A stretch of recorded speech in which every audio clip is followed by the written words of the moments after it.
Today on Inside the Issues, I speak with Stephen Mock on nationalism. Hello and welcome to this week's edition of Inside the Issues, the CIGI online podcast. I'm David Welch, CIGI Chair of Global Security at the Balsillie School of International Affairs and Professor of Political Science at the University of Waterloo. Every week I'm pleased to welcome an expert on some aspect of global governance here into the studios of the Centre for International Governance Innovation in Waterloo, Ontario. This week my guest is Stephen Mock, who is the co-lead researcher of the Ideational Conflict Project at the Balsillie School of International Affairs, and an expert on nationalism, a topic, interestingly, we haven't talked about yet, specifically in this series. We're almost 30 episodes in to this series of broadcasts, but nationalism is one we haven't focused on, so I'm very happy to have the opportunity to speak to you about that, and in part, this is a celebration of your forthcoming book. Congratulations. Thank you. The title is Symbols of Defeat in the Construction of National Identity, forthcoming from Cambridge University Press very shortly. Symbols of Defeat in the Construction of National Identity is a particularly intriguing angle onto the question of nationalism, but before we talk about that, perhaps we could talk a bit about nationalism itself. This is one of these words, as there are so many, that we use every day, and we always seem to think we know what it means, and I'm not quite sure that we all agree entirely on what it means. But when you use that word, what comes to mind? How do you like to think about the word nationalism? Well, I mean, it certainly is a word that, you know, even in the field of nationalism studies, the question of how it's to be defined is quite contentious, largely because it covers a variety of types of identity that often, you know, ideology identity that seems so diverse that it can often be questioned whether we are talking about a common phenomenon. But I do think there is a common phenomenon. I define it, I mean, I raise a number of different definitions in the book. There are definitions, you know, existing scholarship includes definitions that relate to a community that has a sense of common descent. An ethnic community, let's say, that's wedded to a particular political program.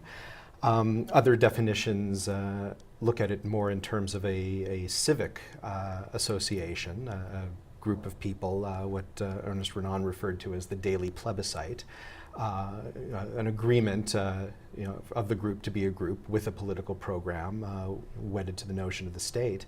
I prefer to combine these definitions and really look at it as any sort of, you know, communal attachment based on a notion of a common culture, but culture as defined by the agents themselves. Culture can mean ethnic culture, religious culture, a notion of descent, but it can also mean a common political culture. A sense of freedom, a particular definition of freedom, and an agreement to be a group.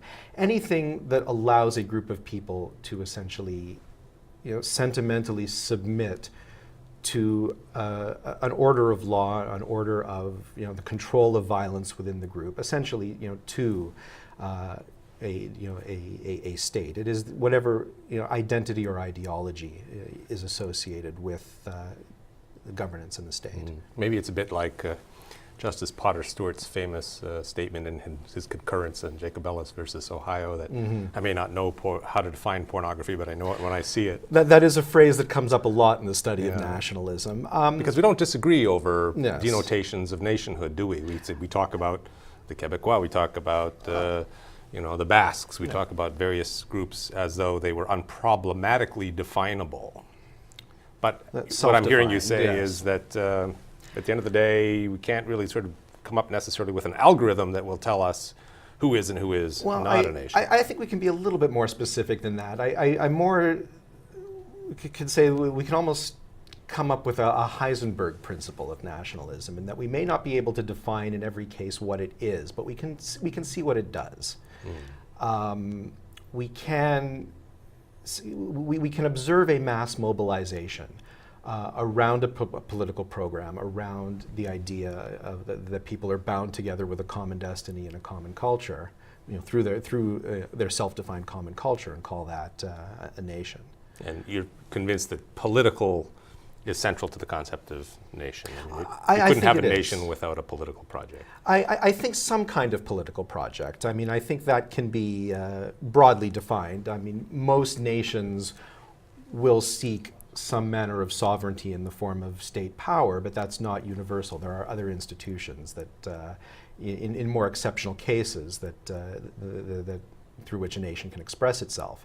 But I do think it does involve a political program. I am of the school of thought that says that when we at present use the term nation, what goes on in our heads is what we are picturing in our minds is a fundamentally modern concept that involves notions of mass political participation, common economy, a sense of common rights and duties for all members of the community.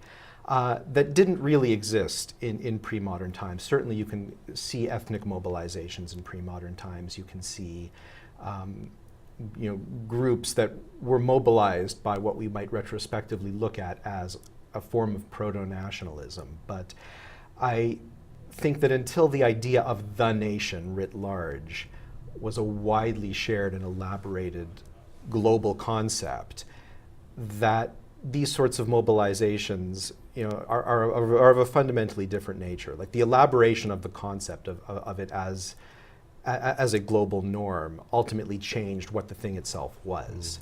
There were now certain entitlements, certain expectations around being a nation that made it something that all groups of people had to in some way define themselves as. One of the theorists, Ernest Gellner, sort of, he was a sociologist and anthropologist who elaborated a very complex theory of nationalism, said that having a nation in the modern world is equivalent to having a nose and two ears, which is to say it is possible that somebody might not have one of these things, but it's considered an unnatural tragedy. Right. It's quite the image.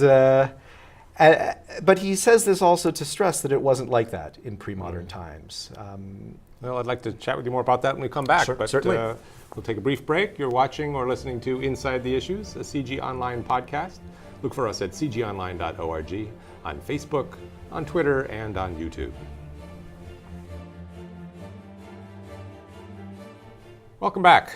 So another key word in the title of your book is construction, which of course makes me wonder whether nationhood is constructed in some sort of active way or whether it's construed.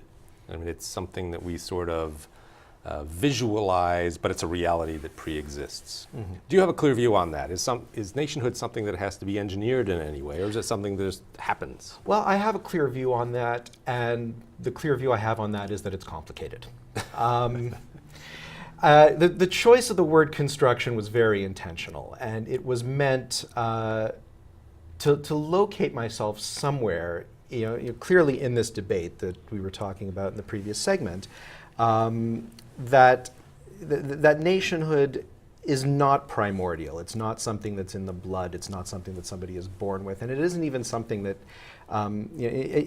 even as something that someone is socialized into. It's not a permanent entity. I mean, I'm certainly critical of the whole genre of national history that takes the nation as a protagonist, going back going back through eons and generations. I think it is something that's represented in the mind, and as such, it can't be any more ancient than the mind it is contained in. Now, certainly, institutions can be older than individual minds, and institutions can pass on identities and representations. But in reality, institutions serve social needs, and which will themselves shift radically over significant watersheds of social change. So I mean, I do see the nation as constructed in that sense, what Benedict Anderson referred to as an imagined community that requires the imaginers in order to exist. But with sometimes a more active entrepreneur doing the engineering, and sometimes certainly. the opposite. It can be engineered. It is engineered in order to serve the needs of the present. How actively that can be done, however, is, I think a matter of question. Now, in your book, you focus on symbols of defeat and the role of symbols of defeat in the construction of identity, which is fascinating because we don't normally think that people will celebrate in any interesting way what they characterize as defeats. How does that work, and how common is this? It struck me as surprisingly common. It really, the idea initially began when I thought I was observing something that was actually quite exceptional. I'd been traveling in the Balkans, particularly I was in Croatia, Serbia, crossed into Macedonia, and this was just just during an ordinary time. It was March 1999, and right before the bombing started, and just simply talking to people about their identification with Kosovo as a territory, and I experienced certainly a lot of echoes of a previous experience that I had. I'd spent some time long ago in my undergraduate days. I had studied in Jerusalem, and had the experience of of Israeli national identity, and the key symbols being, the key monuments being, historically it was Masada, the site of the final defeat of the Judean revolt against the Romans, and then the Western Wall, which is essentially a ruin of the temple. And again, in both of these cases, you have nations that saw themselves as perhaps threatened, but in fact in a position of relative power and seeking to defend that power. And the question being, if the nation really, as a construct of identity, to attract people, wants to elevate the concept of its efficacy and its strength, why then focus on images that refer to a moment of historical weakness and subjugation? And as I began researching this further, I found that it was a surprisingly common phenomenon. You could look at the martyrdom of Joan of Arc as being a central mobilizing symbol of French national identity, the fall of Constantinople in Greece. I noticed in recent decades, in Ghana, the last revolt of the Ashanti against British authorities had developed some prominence as a unifying national symbol. Again, not just for the Ashanti, but more widely as well within the Ghanaian national tradition. And several other examples. The Catalan National Day being commemorating the fall of Barcelona. Remember the Boyne in Ireland, Plains of Abraham in Quebec. Well, Plains of Abraham, certainly. And I started to see that, theorists looking at each of these cases tended to express surprise at how exceptional it was that this nation seemed to elevate its defeat. And the question is, how many exceptions do you have to come across before you start seeing a rule? Again, not a hard and fast rule. There are certainly many nations of which, that consider their defeat something abject, as we might expect to occur. But it was common enough that I saw in this something that could shed light on what the construction of the nation in the modern world actually is, and what the function it serves. Right. Are there places where you don't see this, where you have a flourishing nationalism, but there's really no defeatist trope anywhere in the narrative? There are some places you don't see it, and there are some places that you see signs of it, but it's quite problematic. I mean, I think the United States would be an example where any defeats that were suffered are certainly not celebrated. Or not recognized as defeats in some cases. Or, well, they might be spun as something else, but in most cases, they are actually kind of shoved to the side of history. When you have a nation that sees itself as based on a universally applicable political principle, the defeat of that principle at any point in the past is not in any way cathartic. It doesn't really serve the narrative. And I think a similar example, the example that I raise that is almost the exception that proves the rule, is England. they do have a pivotal symbol of defeat, and that would be the Battle of Hastings, 1066. It's explicitly identified as a point when a foreign force came over and defeated and subjugated an indigenous one with effects that last through to the present day. But unlike most defeat myths, this is not really played up as a terrible tragedy that the nation must mobilize to correct. It's just a part of history, and that is exceptional. And I think that has a lot to do with British imperial history and the centrality of empire at the very moment when English national identity was at one of its most formative moments. You can't really say that it's a terrible tragedy that they came here and conquered us without the implication being, well, then what right do we have to go over there and conquer them? Right. Fascinating. You don't want to pin yourselves on the horns of that kind of contradiction.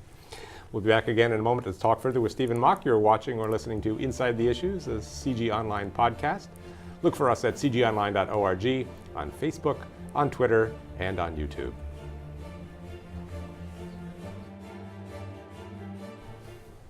Welcome back.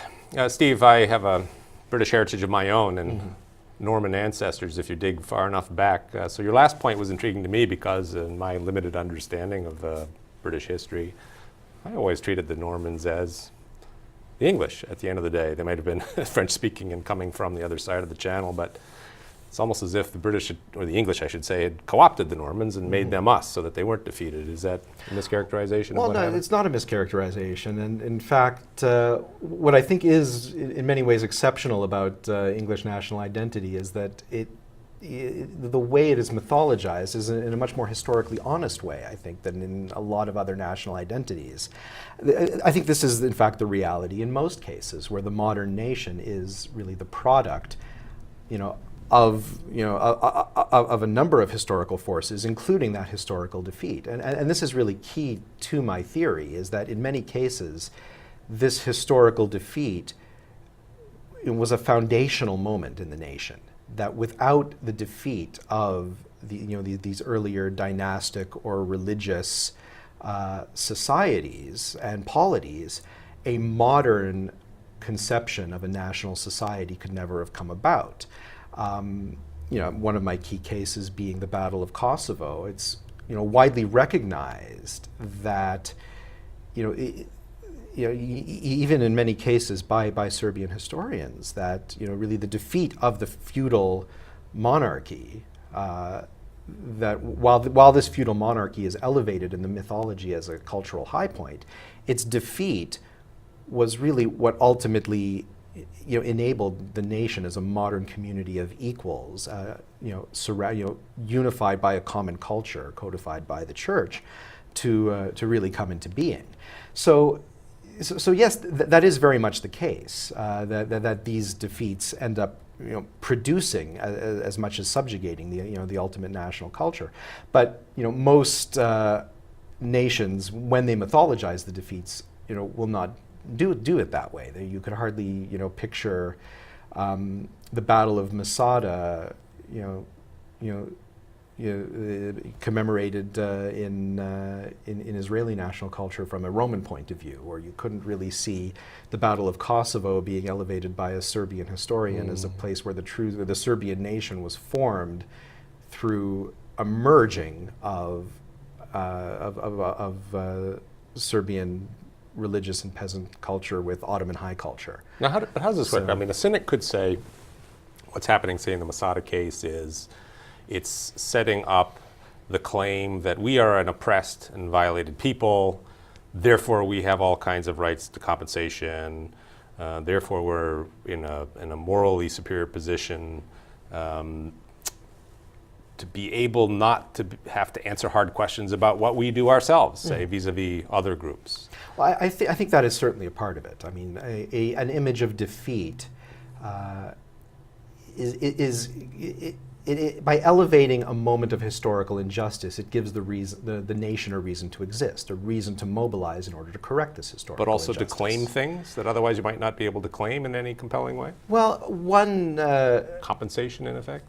compensation of a sort, but it also tends to blur the boundaries in the historical present. I mean, if the nation exists in order to correct this historical defeat, then a repetition of that defeat, ends up being perceived as an existential crisis, almost the dissolution of the nation.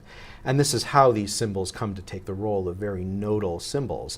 And when a nodal symbol at the very core of identity is threatened, the boundaries between acceptable and unacceptable behavior tend to blur. I mean, any crisis that implicates a pivotal foundational symbol of the nation is an existential crisis.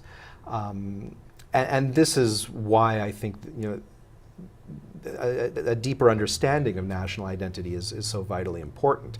Because if we can really model how the identity is constructed, how these different symbols and myths and mental representations form a coherent pattern, what are the nodal symbols around which the entire identity is constructed that create these sorts of existential crises.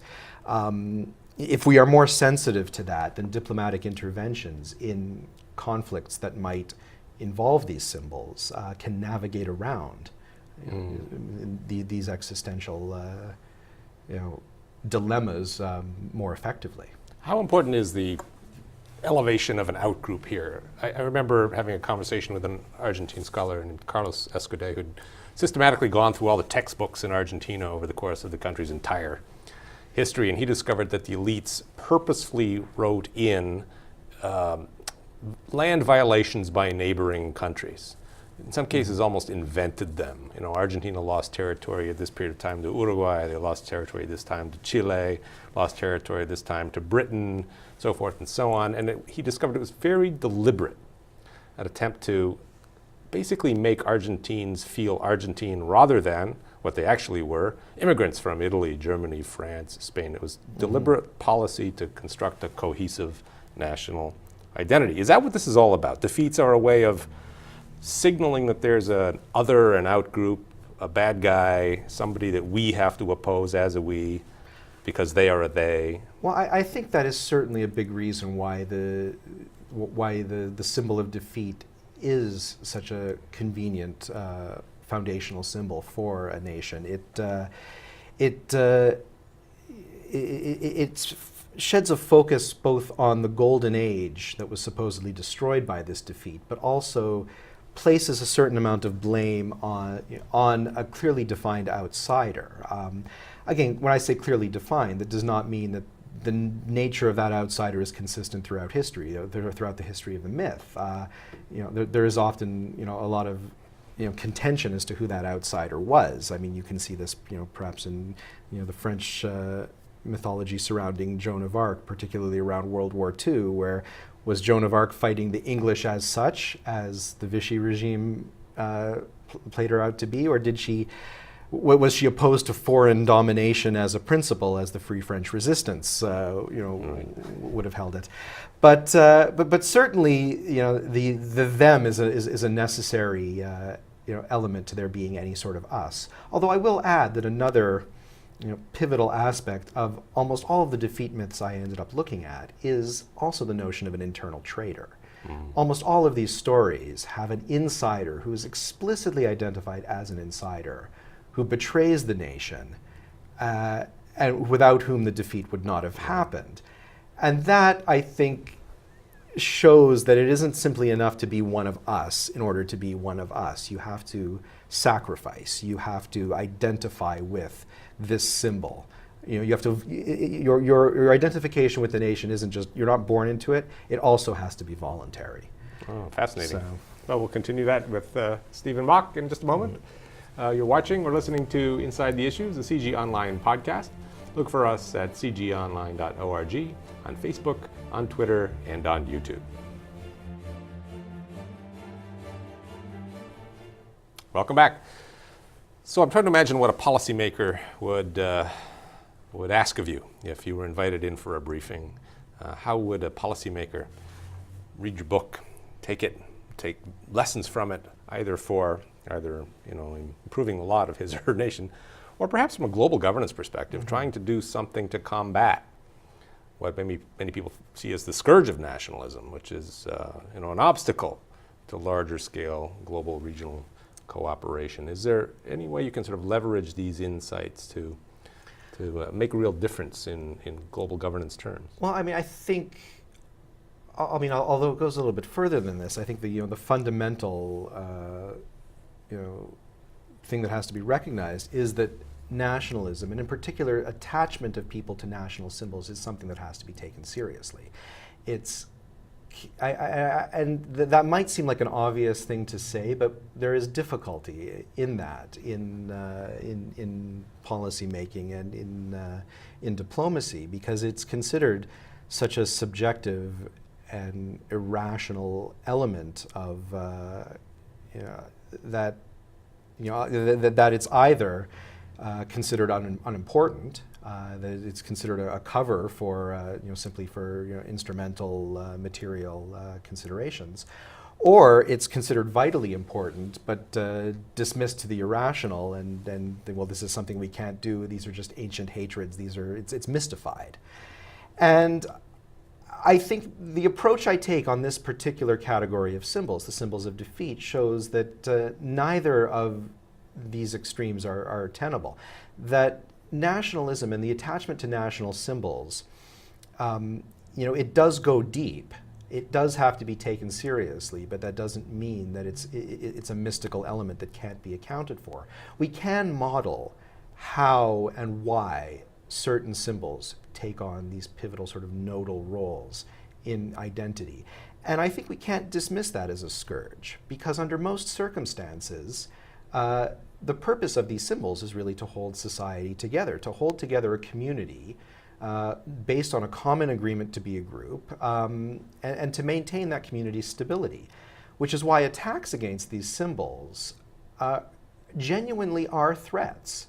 That it might be dismissed by outsiders to the group as not a genuine threat. Who cares if one group of people possesses this rock or this, or this piece of territory?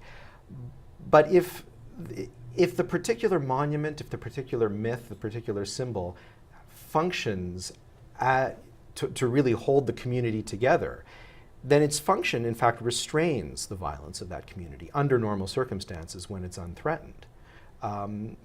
And that would be true for any national symbol, though, wouldn't it? Not just symbols of defeat. Well, it's not true for any national symbol. It's true for any nodal national symbol. I would say that any foundational symbol.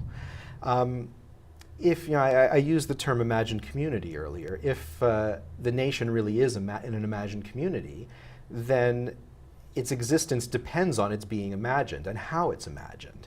And so it becomes indistinguishable.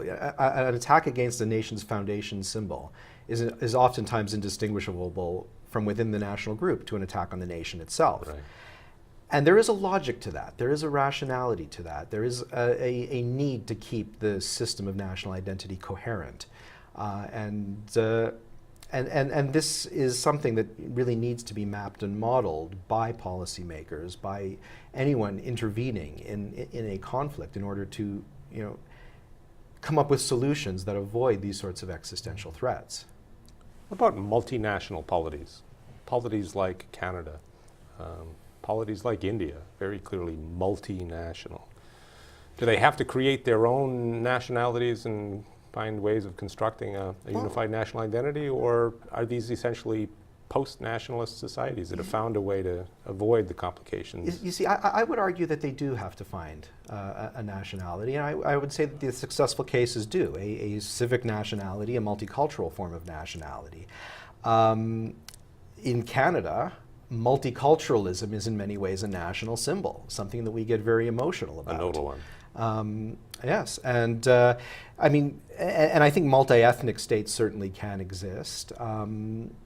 There has to be a foundational symbol of a sort to rally around. I recently wrote an article that's going to be published shortly in Studies in Ethnicity and Nationalism, about, in Canada, the image of hockey as a symbol. And this was partly tongue-in-cheek. I was using something somewhat lighthearted that's a bit, that's clearly, that is very different from a symbol of military defeat. Right. And yet, the reason I did this was because I see commonalities. When hockey is evoked as a symbol, I noticed this in particular during television commercials being broadcast during the Winter Olympics in Vancouver. When these commercials invoked hockey as a symbol, I, as a Canadian, would get very emotional. Mm-hmm. I'll let you in on a dirty little secret here. I don't really even like hockey. I don't watch hockey. I don't care about it. But and yet you fall victim to the foundational indeed, nodal narrative. When it is evoked as a national symbol, it makes me emotional because it is something that all of us in Canada, whatever our ethnic background, whatever our location in this diverse territory, we all have to, whatever it is, the fact that we can all point to it and say this is us reaffirms our group's agreement to be a group. It makes me wonder if Canada as a whole wouldn't be more united today if in fact we hadn't lost that men's gold medal Olympic hockey game against the United States.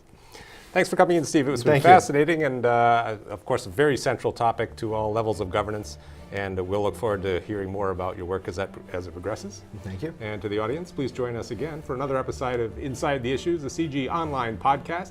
Look for us at cgonline.org, on Facebook, on Twitter, and on YouTube.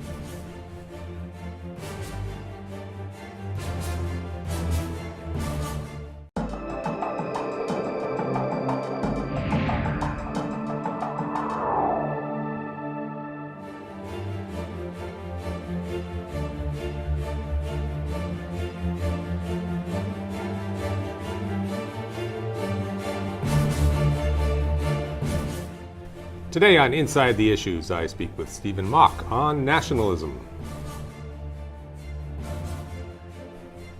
Hello and welcome to this week's edition of Inside the Issues, the CIGI Online podcast.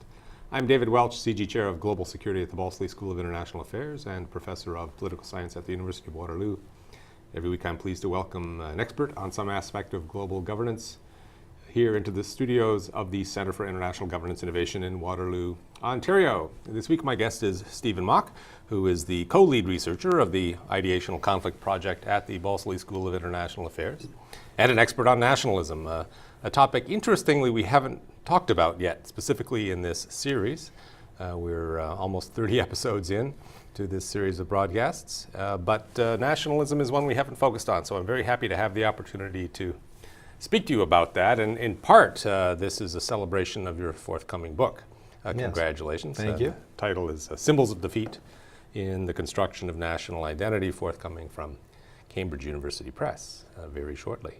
Mm-hmm. Symbols of Defeat in the Construction of National Identity is a particularly intriguing angle onto the question of nationalism, but before we talk about that, perhaps we could talk a bit about nationalism itself. Mm-hmm. This is one of these words, as there are so many, that we use every day, and we always seem to think we know what it means, and I'm not quite sure that we all agree entirely on what it means. But when you use that word, what comes to mind? How do you like to think about the word nationalism? Well, I mean, it's certainly a group of people, what Ernest Renan referred to as the daily plebiscite, an agreement of the group to be a group with a political program wedded to the notion of the state. I prefer to combine these definitions and really look at it as any sort of communal attachment based on a notion of a common culture, but culture as defined by the agents themselves. Culture can mean ethnic culture, religious culture, a notion of dissent, but it can also mean a common political culture. A sense of freedom, a particular definition of freedom, and an agreement to be a group.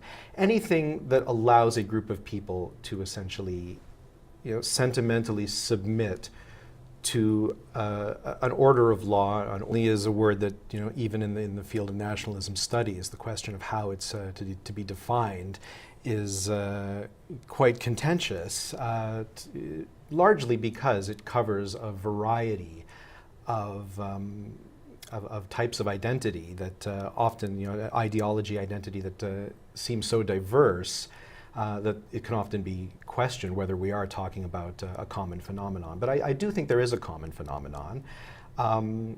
I define it, I raise a number of different definitions in the book. There are definitions, existing scholarship includes definitions that relate to a community that has a sense of common descent, an ethnic community, let's say, that's wedded to a particular political program. Other definitions look at it more in terms of a civic association, order of the control of violence within the group, essentially to a state. It is whatever identity or ideology is associated with the governance in the state. Maybe it's a bit like Justice Potter Stewart's famous statement in his concurrence in Jacob Ellis versus Ohio that I may not know how to define pornography, but I know it when I see it. That is a phrase that comes up a lot in the study of nationalism. Because we don't disagree over Yes. denotations of nationhood, do we? We talk about the Quebecois, we talk about the Basques, we talk about various groups as though they were unproblematically definable. But what I'm hearing you say is that at the end of the day, we can't really sort of come up necessarily with an algorithm that will tell us who is and who is not a nation. I think we can be a little bit more specific than that. I more could say we can almost